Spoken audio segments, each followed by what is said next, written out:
কবি প্রণাম, প্রদীপ প্রজ্বলন এবং বিভিন্ন সাংস্কৃতিক অনুষ্ঠানের মধ্য দিয়ে অমরপুর চণ্ডীবাড়ি মাঠে শুরু হলো 7 দিনব্যাপী ঐতিহ্যবাহী মাতা মঙ্গলচণ্ডী তথা বৈশাখী মেলা।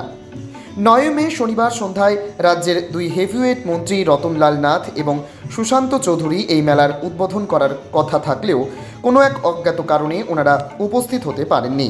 তাই স্থানীয় বিধায়ক রঞ্জিত দাস এবং নগরপিতা বিকাশ সাহা প্রদীপ প্রজ্বলনের মাধ্যমে 7 দিনব্যাপী এই মেলার আনুষ্ঠানিক উদ্বোধন করেন।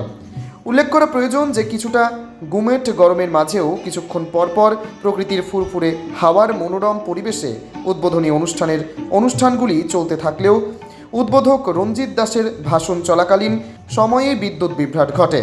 ফলে এক প্রকার বাধ্য হয়েই প্রায় 20-25 মিনিট সময়কাল যাবৎ সমস্ত অতিথিবর্গকে মঞ্চে বসে থাকতে হয়। অনুষ্ঠান মেলার আহ্বায়ক তথা মহকুমা শাসক অনুপম চক্রবর্তী, ব্লক পঞ্চায়েত সমিতির চেয়ারপারসন সুচিত্রা দাস, মহকুমা পুলিশ আধিকারিক নির্মাণ দাস সহ অন্যান্য মান্যগণ্য ব্যক্তিরা উপস্থিত ছিলেন।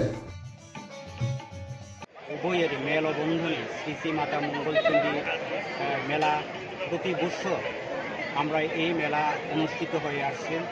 প্রথমে এই মেলা পয়লা বৈশাখে হতো, কিন্তু মাধ্যমিক পরীক্ষার কারণে আমরা সেটাকে 25শে বৈশাখ বিশ্বকবি রবীন্দ্রনাথ ঠাকুরের জন্মদিন উপলক্ষে সেই মেলা অনুষ্ঠিত হয়।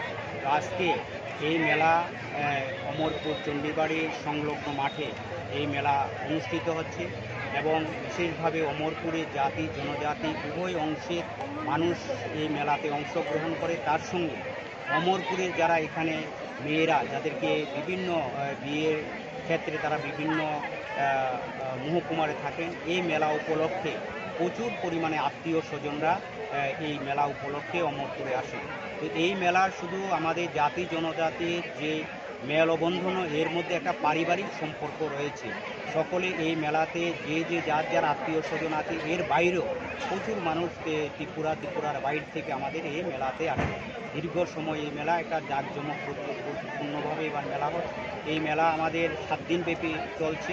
রাত্র 11টার মধ্যে সেটা আমরা সমাপ্ত করার জন্য প্রশাসনকে আমরা নির্দেশ দেওয়া হয়েছে এবং বিশেষভাবে এই মেলা এবার আমরা আমাদের যে সাংস্কৃতিক জগৎ রয়েছে, কবিগান, ঐতিহ্য, এবার কবিগানও এই মেলাতে থাকবে।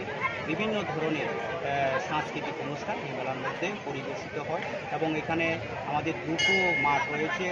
উচ্চতর মাধ্যমিক ভিতরের মাঠে সেখানে নাগরদোলার ব্যবস্থা রয়েছে।